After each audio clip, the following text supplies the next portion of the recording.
Today I'm not going up a mountain. Instead, I'm gonna experiment with this pretty weird Tepache fermented recipe that I've created. And then hopefully we'll recreate it on top of a mountain. So to start, I have a whole bunch of oranges. And first we're just gonna cut them in half and juice them. This is a non-standard Tepache. I'm trying to make a chocolate orange creamsicle Tepache. So what does that mean? We're gonna add some kefir to it. Chocolate in the form of basically Nutella, Whole Foods brand. This is the standard Tepache stuff, pineapple and ginger. And then also cloves, cinnamon, and 2 habaneros. So you'll notice that I'm adding the rind of the orange back into here. The zest is gonna give an additional flavor, as well as hopefully some bacteria that's on the orange that's gonna ferment it even more. So traditionally, Tepache is just the rind of the pineapple with water and sugar, and some other things for flavor, like the ginger. And the ginger also lends an additional ginger bug, so it's got a similar feel to like ginger beer. We're gonna ramp it up with additional probiotics from this dairy-free kefir. We're gonna use the sugar from the Nutella, see what happens if we add chocolate to it. I think it's gonna be an interesting flavor. And then orange juice instead of just water.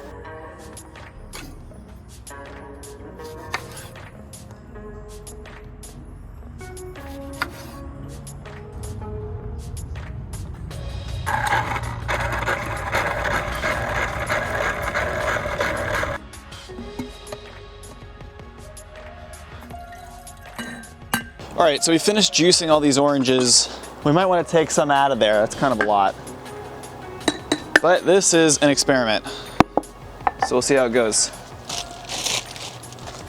On to the pineapple. Like I said before, we want to use the rinds here.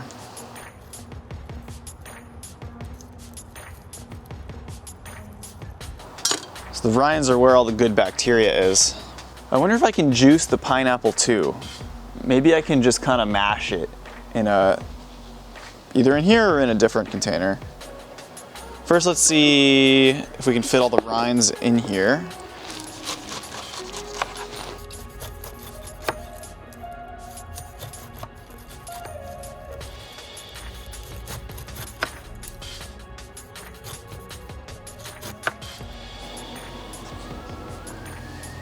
So ideally I can get some of these rinds to get down below the orange juice line. Okay. Yeah, let's just see what happens if we include some of this and just smash it.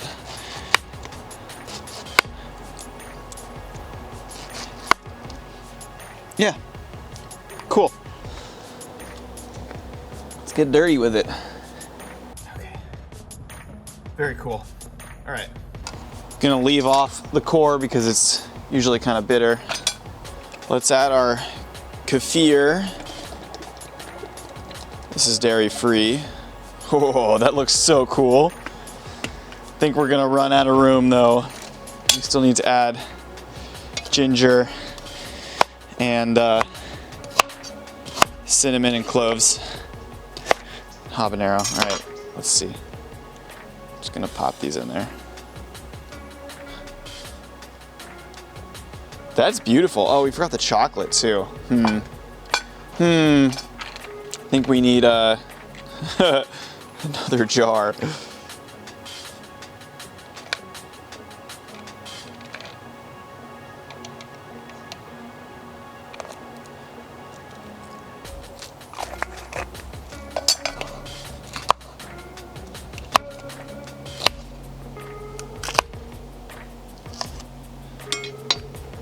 Okay. This is so cool looking.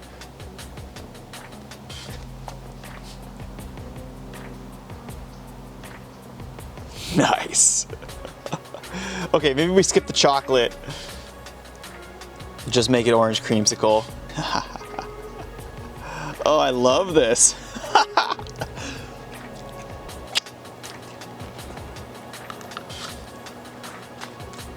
There you have it. Orange Creamsicle Tepache. We're gonna let this ferment for like 2-3 days. I'll check in on it every day. And maybe we'll add some chocolate at the end.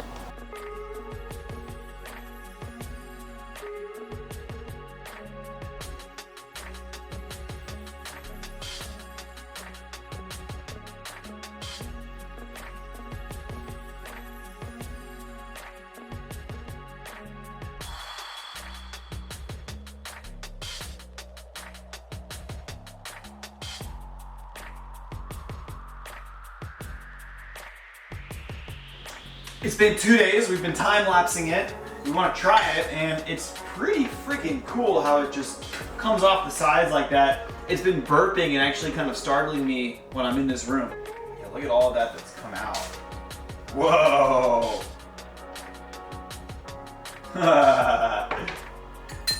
Whoa, it's bubbling so much. You see how much is bubbling? Look at that. That's amazing.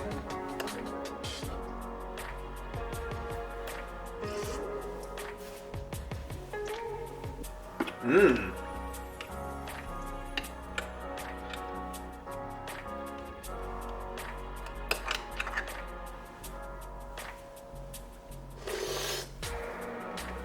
Oh wow, that is good. I don't know if we want to let it go longer. So ideally I want to carbonate this, which means closing the lid tighter than it is. We'll try it. Let's leave it another day and see what happens. Here I have 2 extra jars. And it's been another day, so 3 days total since making our Orange Creamsicle Tepache. What I'm gonna do, so it's very fizzy now, which is cool, carbonated. That's what we want. Look at that, wow. Here, wait, actually, let's zoom the camera in. Haha. Look at that. Very cool. I'm gonna add Koji rice to it and Nutella. This one is gonna be just the Koji. This one's gonna be Koji and Nutella. This one's gonna be as is. And when I do that, I'm gonna strain it. If I can figure out how to get stuff out of here.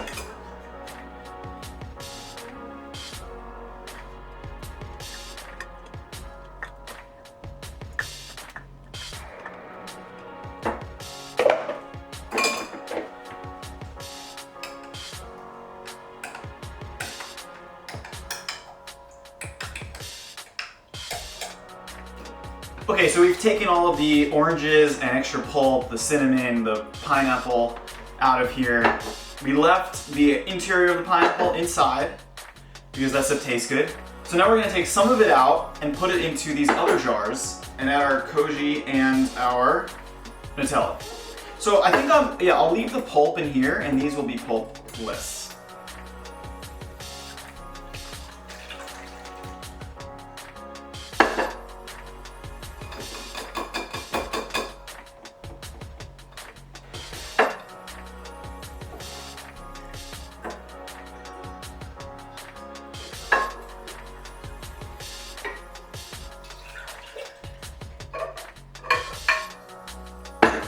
Very messy process.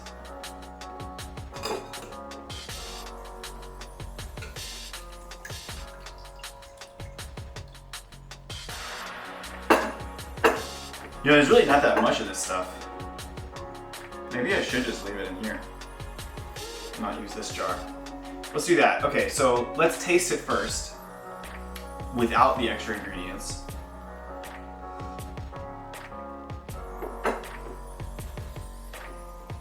Pretty damn good. Oh, that's so interesting. You get like, it's like spicy and fizzy, but there's like that tropical pineapple kick and the cream. You know what we can do? We can add a little bit more liquid. I have more kefir and maybe even some almond milk. Let's first see what happens when we add Nutella into the mix.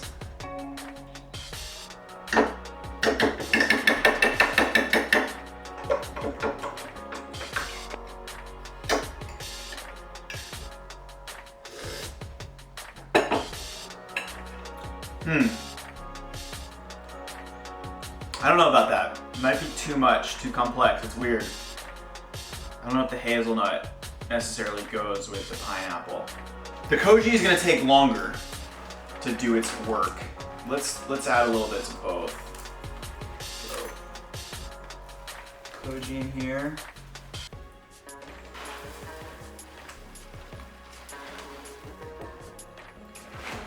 We don't need too much. I haven't explained what Koji is. I love Koji, it's one of my favorite ingredients. It's moldy rice, essentially. It's a specific strain of fungus grown on rice. This is dried Koji, but it still has its enzymes that can work and break down complex carbs, complex proteins into shorter chains, which in the case of carbs makes them sweeter, in the case of proteins makes them more savory umami. I'm gonna try to get the liquid out of here so I can put the pulp back in. Okay.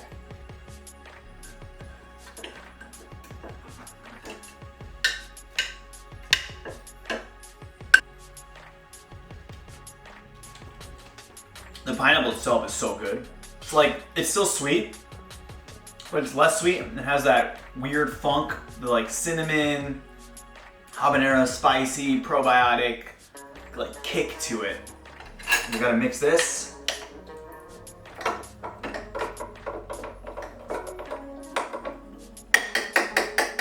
So we could try it now, but really with Koji, it's gonna take a few days at least, if not a week or more, a few weeks, for the enzymes to really kick in. And the rice has to hydrate. So we're gonna leave both of these for, yeah, at least a few days. We'll keep checking on them. I wanna add more kefir. Let's do that. So there's two things here. Probiotic kefir that I added before.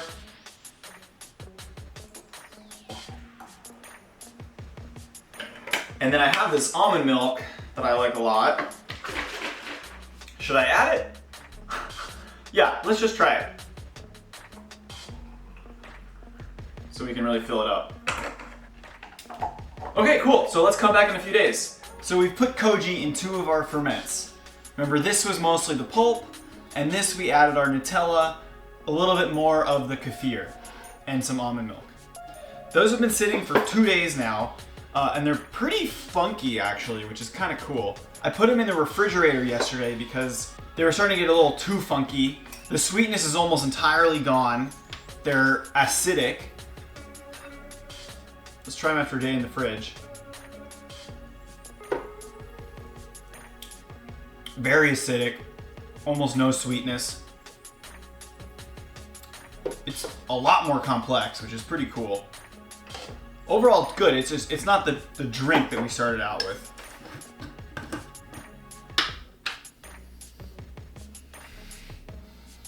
Yeah, it's super complex. I love this smell. It's so funky and weird.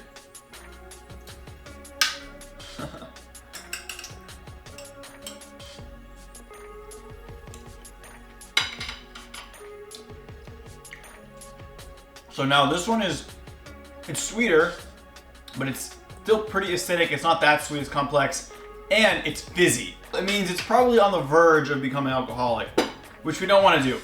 So I've decided, because in 2 days it's Thanksgiving, and we're actually doing a Thanksgiving celebration tomorrow, the Wednesday before Thanksgiving. I have turkey legs right here, and I am going to brine the turkey legs in my Koji Tepache fermented concoctions. There's 4 turkey legs. We're also gonna use this Essence of Christmas ferment, which I got from the internet, but it's been fermenting for about 6 months.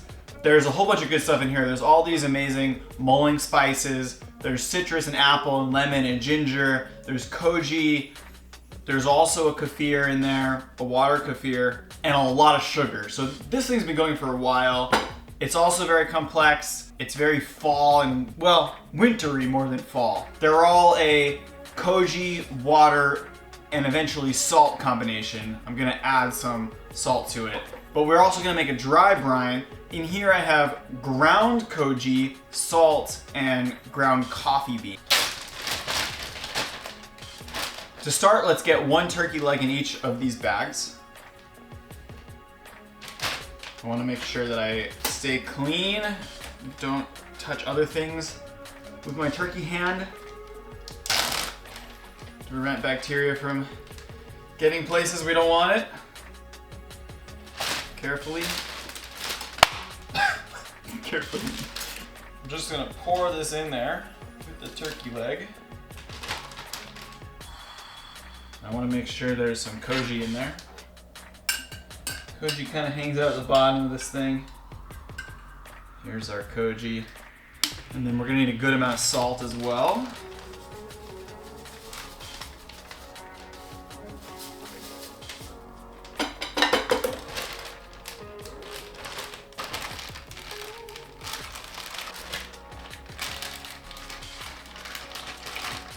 Okay, batch number 1. Our other recent ferments.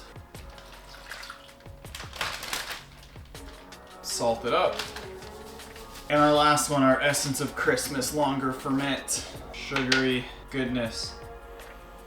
Oh wow. You can really smell the star anise and the lemon. I don't think I need much of the solids from this. But if we take the liquid out, we also need to take the solid out, because we don't want the solids above the water line. This stuff is so weird. This is gonna be interesting. Oh, salt. Most important part of the brine. And our last one's a dry brine. So here we have salt, coffee, Koji underneath. This is more than we need. Roughly a 1/3 ratio. I didn't measure it out.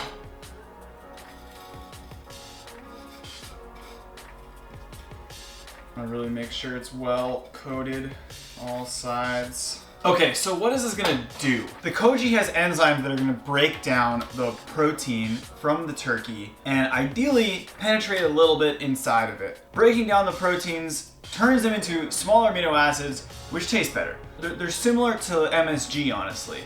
That's how we taste them, at least. It's kind of like the Maillard chemical reactions at high heat, in the sense that we're breaking down the proteins into smaller and more complex and varied chemicals. Now, the salt is also going to do this. The salt is going to penetrate into the turkey, which both flavors it, but it actually also seals in the juices during the brine, such that when we cook it, less of the juices actually get out of the turkey. This is because of, I think it's osmosis, increasing the density of molecules, in this case salt molecules, inside of the turkey cells compared to outside of the turkey cells. Let's just get all these into the fridge. We're gonna keep them in there for about a day, and then tomorrow I'm gonna show you how we're gonna cook it. We are on to our last phase of this ferment that keeps on giving. It's been 24 hours since we brined our turkey legs in the Koji probiotic Tepache mixtures here. So here are 4 turkey legs, and we're going to confit them in fat, along with some parsnips and carrots. So I just wanna make sure they're peeled. Normally I like the peel, but it's a little bit prettier. We're going for presentation today with the peel off. I'm gonna keep these relatively big pieces. Just wanna take the ends off. And then I think I'm just gonna cut them into like thirds so they fit easily into our dishes. So we have 4 of these dishes. So we need 4 of them because they're each gonna cook separately so that we can taste test it. Dishes need to be deep enough such that the turkey leg can be completely submerged in our fat. But we don't want them too big because then we're just gonna be wasting a bunch of fat. So like this one I think actually is too shallow. I have here 3 kinds of fat. We have duck fat, ghee, and olive oil. These 2 need to be melted. This one's actually, yeah, this one's melted. So I just want to mix all these together. So this one is solid. We need to throw it in the microwave. This one should be heated up a little bit more to make it flow easy so we can get the rest of it out of there.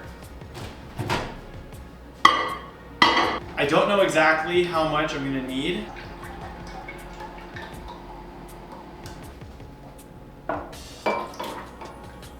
The next step is to get the brine, the cure, off of each of our turkey legs. So this first one is the dry brine, the coffee Koji salt. We really want to get it all off of here because the Koji has a tendency to burn really easily. This was the plain Tepache with the pulp. It still smells really good. It smells like Tepache. Rinse it off. You can already see the difference in color between these 2. This one's way redder, the dry brine. I don't really know why that is, but we'll see how they taste. The next one is our chocolate Nutella variant. And finally, our sweet Essence of Christmas one. I want to pat these down with paper towels. So now we're going to place the turkey in our baking dishes. This first one was the dry brine. I have some herbs, and some black pepper and pink pepper. That's probably too many, honestly. And lastly, garlic and shallots. Throw rosemary in, throw some thyme in, and let's see how much is used. Kind of a shit ton. Okay, well, wow. So, we need 4 cups just for one of these. Okay, I think we're gonna have to redo our plan of doing this in 4 separate containers. We're gonna have to cook them all together and sort of try to remember which is which in this single Dutch oven. You can see, like, they fit and we can kind of remember where they are. So I was able to write in the size with Sharpie to remember where each thing is.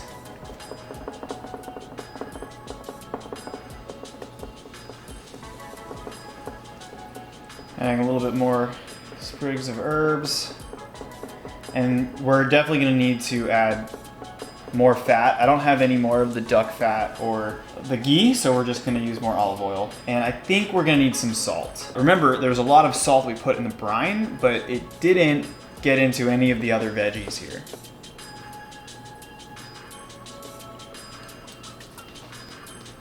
A lot of fat. We're basically frying at a low temperature. That was basically all of this olive oil. That's crazy. You can tell this is the first time I've ever done anything confit. Okay, so now we just gotta cover this and get it in the oven. So the oven is at 225 degrees. We're gonna check back on that in 4.5 hours. It's a week in the making, but it's because I just made like some other ferments. Then I realized like, oh, what if I brine the turkey legs in that ferment? And it just like became this. For now, I'm just peeling off a little bit of each. As you can see, this is a Thanksgiving dinner, so there's a lot going on at once. Not really a good idea to try to film this on Thanksgiving. First one I'm trying, straight up Tepache. I don't taste the Tepache at all. It's very good. And then the coffee. Yeah, they all taste exactly the same. This last one is different. Okay. It's subtle. It's very subtle. My hypothesis was like, they're brining in it, so ideally the flavor gets into the turkey beforehand. Like, it was brining for 24 hours. Right. It was a long time. But this is incredibly flavorful. I think they're very similar. It's all very good. I'm gonna turn the camera off, and apologies for enlisting you in a YouTube video for a few minutes. Okay.